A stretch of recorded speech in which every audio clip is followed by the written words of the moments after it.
নমস্কার বন্ধুরা, শিটং দার্জিলিং ধোত্রে ট্যুরের আরও একটা নতুন দিনের সাথে তোমাদের সবাইকে অনেক অনেক স্বাগত।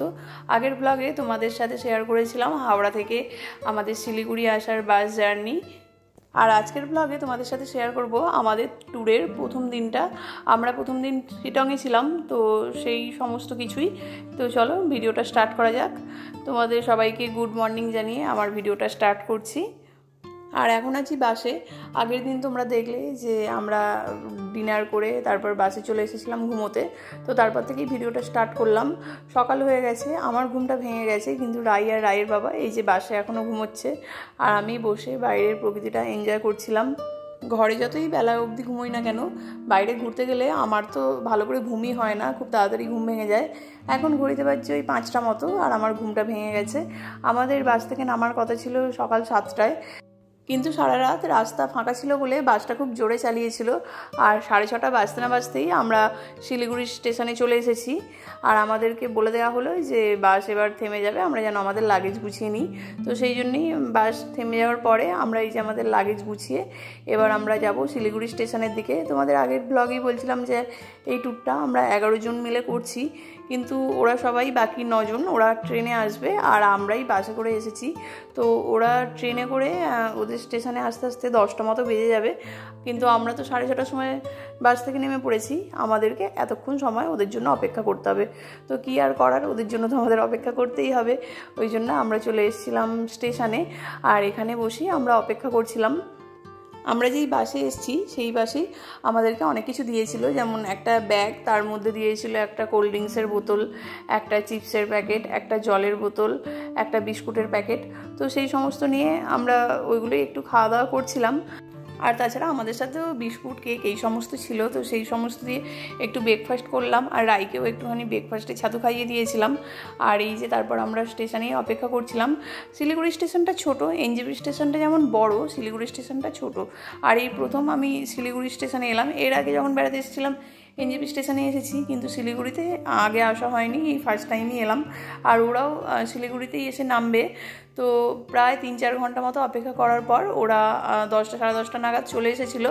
ওদেরও ট্রেনটা খুব একটা লেট করেনি, ওই জন্য ওরাও টাইমলি চলে এসেছিলো।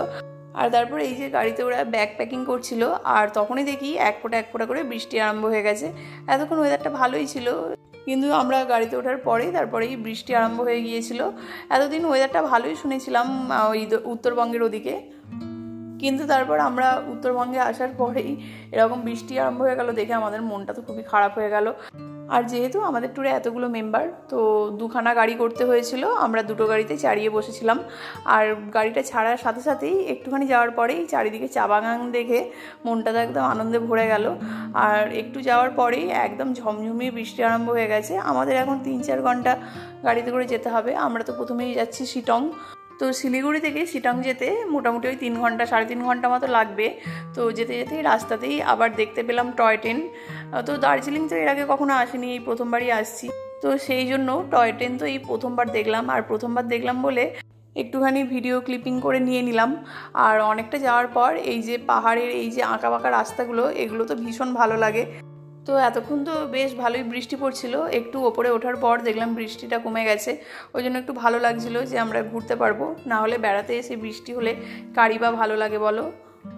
আর যেতে যেতে চারিদিকটা তাকিয়ে তাকিয়ে দেখছিলাম পাহাড়ের গায়ে মেঘে ভর্তি। যতটা না আমি ভিডিওতে তোমাদের সাথে শেয়ার করতে পারছি, তার থেকেও আমরা নিজেরা চোখের সামনে দেখে এলাম, মানে সেই দৃশ্য ভোলার নয়। একদম মেঘগুলো যেন কুণ্ডলি পাকিয়ে ধোঁয়ার মতো হয়ে আছে।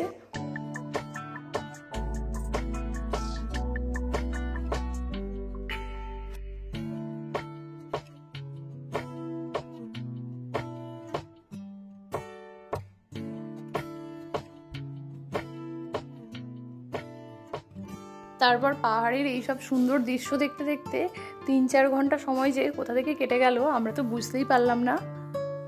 আর তারপর এই যে আমরা শিটং শহরে চলে এসেছি, এটা হচ্ছে লোয়ার শিটং, আর আমরা থাকবো আপার শিটংয়ে অহলধারা ভিউ পয়েন্টে। তোমরা অনেকেই শিটংয়ের অহলধারা ভিউ পয়েন্টের নাম শুনে থাকবে, ওটা একটা ট্যুরিস্ট স্পট, আর আমরা ওখানেই থাকবো। তারপর এই যে আমাদের গাড়ি চলে এসেছে একদম আমাদের হোটেলের কাছে, আর এখান থেকে গাড়ি আর যাবে না, আমরা একটুখানি রাস্তা হেঁটেই যাব। আর যেহেতু এটা একটা ট্যুরিস্ট স্পট, ওই জন্য দেখো চারিদিকে কত গাড়ি দাঁড় করানো আছে। তারপর ওরা গাড়ি থেকে ব্যাগগুলো আবার আনপ্যাক করছিল, আর আমি ততক্ষণ দাঁড়িয়ে দাঁড়িয়ে একটু চারপাশটা দেখছিলাম। এত দারুণ ছিল চারপাশের ভিউটা, মানে সত্যি ভাষায় প্রকাশ করা যাবে না। এত ঘন্টা গাড়িতে আস্তে আস্তে বাচ্চাগুলোর তো খুব খিদে পেয়ে গিয়েছিল। আমাদের সাথে একটা বাচ্চা তো আছেই, রাই, আর তার সাথে আরও একটা বাচ্চা ছিল রাইয়ের থেকেও ছোট, রাইয়ের থেকে 1 বছরের ছোট, মানে রাইয়ের 2 বছর বয়স হতে চললো আর ওর এই সবে 1 বছর 1 মাস মতো বয়স। তো দুটো বাচ্চার ভীষণ খিদে পেয়ে গিয়েছিল, ওই জন্য এসে চারপাশের একটুখানি ভিডিও ক্লিপিং করে আমরা রুমে ঢুকে গিয়েছিলাম। এখানে আমাদের টোটাল 3খানা রুম নেওয়া হয়েছিল একদম অহলদারা ভিউ পয়েন্টেই। তো 3টে রুমে আমরা ভাগাভাগি করে থেকেছিলাম। একটা রুমে আমরা আর একটা 2 জনের ফ্যামিলি, আমরা 4 জনে ছিলাম, আর বাকি রুমগুলো ওরা সব ছিল। তারপর হোটেলে এসেই তো ওদের খুব খিদে পেয়ে গিয়েছিল বলে ওদেরকে সেরেলাকগুলো খাইয়ে দিয়েছিলাম। আমিও রাইকে সেরেলাক খাইয়েছিলাম, আর ওই পুচকেটাকেও সেরেলাক খাইয়ে দিয়েছিল ওর মা। তারপর এবার আমরা যাচ্ছি লাঞ্চ করতে। ঘড়িতে এখন বাজে 3টে মতো, কিন্তু আমরা বলেছিলাম এখানে এসে লাঞ্চ করব, সেই জন্য আমাদের জন্য লাঞ্চ রেডিও করে রাখা ছিল। তো আমরা এখন সেই জন্য লাঞ্চ করতেই যাচ্ছি। একটু আগে বৃষ্টি হলেও আকাশটা এখন বেশ পরিষ্কার হয়ে গেছে, মানে চারিদিকটা ভালোই ঘোরা যাবে। তো আমাদের তো ভীষণ খিদে পেয়ে গিয়েছিল, আর আমরা এখানে তাড়াতাড়ি আসবো বলে গাড়ি থেকে কোথাও নামিয়েও নেই ব্রেকফাস্ট করার জন্য। শিটংয়ে আমরা মাত্র একদিনই থাকবো। আজকে এই 2:30-3টে নাগাদ এলাম, আর কালকে সকালবেলা আবার 8:30-9টা নাগাদ রুম ছেড়ে আমরা আবার বেরিয়ে যাব দার্জিলিংয়ের উদ্দেশ্যে। তো সেই জন্য আমাদের হাতে বেশি সময় নেই চারপাশটা ঘুরে দেখার জন্য। আর আমরা যেহেতু ভিউ পয়েন্টেই ছিলাম, তো সেই জন্য আমাদের তো আলাদা করে আর কোথাও যাওয়ারও ছিল না। এখানে বসেই আমরা চারিদিকের প্রকৃতিটা উপভোগ করতে পারবো। আর তোমাদের সাথেও শেয়ার করছি চারপাশটা দেখো, এখানে দুদণ্ড বসে থাকলেও মন ভালো হয়ে যাবে। আর ওই যে নিচের রুমগুলো দেখছো, ওগুলোও কিন্তু হোমস্টে, এই অহলধারারই হোমস্টে, ওখানেও গেস্ট ছিল। আর আমরা এই ওপরের হোমস্টেটাই চুজ করেছিলাম। আর এখান থেকে দেখো চারপাশে চা বাগান, পাহাড়, সব কিছুই দেখতে ভীষণ ভালো লাগছিলো।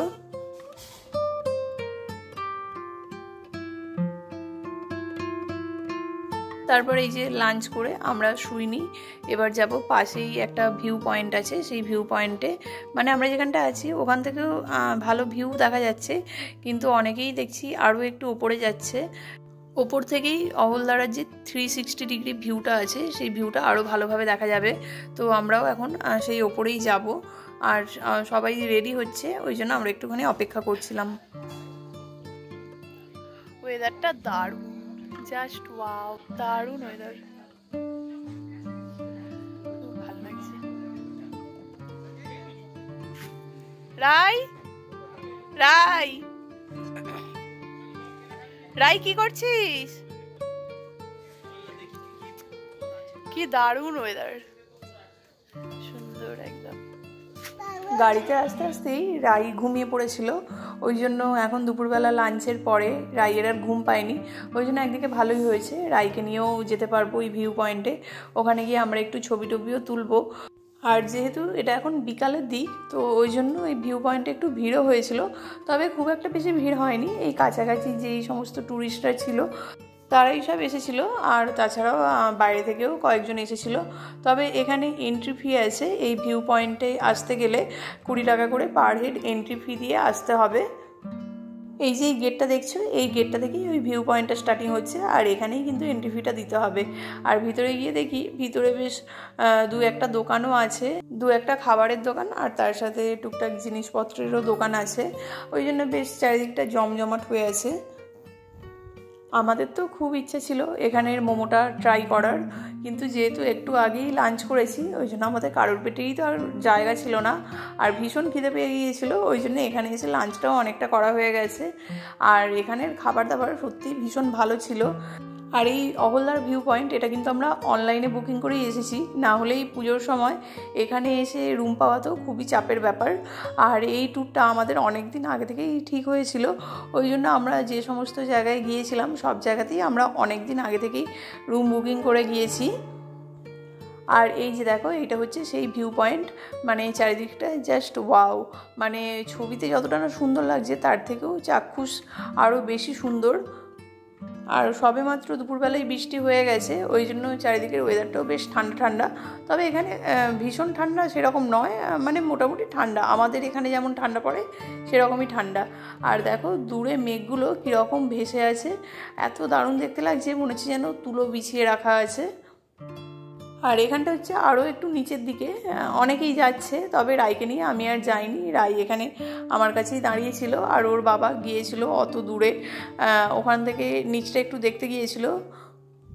আর রাই তো কিছুতেই এখানে দাঁড়িয়ে থাকতে চাইছিল না, আমার হাতটা খালি ছাড়িয়ে নিচ্ছিল ওর বাবার কাছে যাবে বলে। আর আমরা শিটংয়ের এই অহলদারা ভিউ পয়েন্ট এটা চুজ করেছিলাম, তার আরও একটা কারণ হচ্ছে এই যে এটা আমরা যাতে এখানে বসেই চারিদিকটা উপভোগ করতে পারি, সেরকম এদিক ওদিক যাতে না যেতে হয়। তো সেই জন্য এখানে আমরা যতক্ষণ খুশি থাকতে পারবো, সন্ধে যতক্ষণ না হচ্ছে ততক্ষণ অবধি থাকতে পারবো, আমাদের তাড়াও নেই, যেহেতু পাশেই রুম। এই যে আমরা এখানে বসে আছি, এ দেখ রাই রাই, এ দেখ ফোন ফোন ফোন চলে এলো ঘুরে। এই তো তারপর এখানে অনেকক্ষণ সময় কাটিয়ে এরপর আমরা রুমে ফিরে যাচ্ছি, অন্ধকারও হয়ে এসছে চারিদিকটা। আর যেহেতু ট্রেনে গাড়িতে করে জার্নি করে এসেছি, তো আমরা তো খুব টায়ার্ডও হয়ে গিয়েছিলাম, তবে এখনই ঘুমাবার কোনো প্ল্যানিং নেই, একটু রুমে গিয়ে জাস্ট রেস্ট নেওয়া। আর রাইকে নিয়ে এই প্রথমবার পাহাড়ে এলাম, সেই জন্য একটু চিন্তাতেও ছিলাম যে কীভাবে কী করব না করব। এর আগের বার রাইকে নিয়ে পুরী গিয়েছিলাম, তখন আমার শ্বশুর শাশুড়ি সবাই ছিল, রাইয়ের ঠাম্মা দাদু রাইয়ের সাথে ছিল, ওই জন্য খুব একটা অসুবিধা হয়নি। কিন্তু এখানে তো রাইকে নিয়ে আমি আর ওর বাবাই এলাম, তো ওই জন্য একটু চিন্তাও হচ্ছিল। তবে ভাবলাম যে যেহেতু সবাই মিলে আছে তো কোনো অসুবিধা হবে না। তারপরে এই যে সন্ধে হয়ে গেছে, আর আমরা রুমেই সবাই মিলে আড্ডা দিচ্ছিলাম, এই রুমটাতেই আমরা আছি, এখানেই সবাই চলে এসেছে, আর আমরা সবাই মিলে এখানে গল্প করছিলাম। আমাদের সন্ধেবেলা চা পকোড়া এইসব দিয়ে গিয়েছিল, তো সেই সব আমরা খেয়েছিলাম। বললামই দুপুরবেলা এতটাই লাঞ্চ হয়ে গেছে যে কিছুই আর খেতে ভালো লাগছিল না, তবু চা পকোড়া এইসব একটু খেলাম। আর তারপর আর কি করব, সবাই মিলে একটু গল্প করছিলাম। আর দুপুরবেলা রাই ঘুমোয়নি বলে ওরও একটু ঘুম ঘুম পেয়ে গিয়েছিল, কিন্তু ওকে তো ডিনার করানো হয়নি, ওই জন্য ওকে জাগিয়ে রেখেছি। কিন্তু এর মাঝখানেই হঠাৎ করে ও ঘুমিয়ে পড়েছে। আর এদিকে যেহেতু পাহাড়ের দিক, তো আমাদের খুব তাড়াতাড়ি তো ডিনার করতে দিয়ে দিয়েছিল। এখন ওই মোটামুটি 9টা 9:30 মতো বাজছে, কিন্তু আমাদের ডিনার করতে দিয়ে দিয়েছে। পাহাড়ের দিকে তো সবাই তাড়াতাড়ি ঘুম থেকেও উঠে পড়ে, ওই জন্য রাতেও সবাই তাড়াতাড়ি ঘুমিয়ে পড়ে। আর আমি তো খেতে পারছি না, সবাই খাচ্ছে কিন্তু আমি খেতে পারছি না, কারণ রাই আমার কোলে ঘুমিয়ে পড়েছে। এই যে বললাম ও দুপুরে ঘুমায়নি, সেই জন্যই। আর রুমে তো ওকে একা রেখে আসা যাবে না, সেই জন্য এই যে ওকে নিয়েই চলে এসেছি আমরা ডিনার করতে। আর ডিনার করে গিয়ে এরপর রাইকেও রাতের ডিনার করিয়ে দেবো। আর আজকে সারাদিন ঘুরে বেশ কয়েকটা ছবি তোলা হয়েছে, সেগুলোই তোমাদের সাথে ব্লগের শেষে অ্যাড করে দিলাম। আশা করছি আজকের ভিডিওটা তোমাদের ভালো লেগেছে। যদি ভালো লাগে আমার চ্যানেলটাকে কিন্তু সাবস্ক্রাইব করতে ভুলো না। কেমন লাগলো অবশ্যই কমেন্ট করে জানিও। আর ফিরবো আবার নেক্সট ব্লগে শিটং ধোত্রে দার্জিলিং ট্যুরের আরও একটা নতুন দিনের সাথে। ততক্ষণ তোমরা সবাই ভালো থেকো, সুস্থ থেকো, ধন্যবাদ।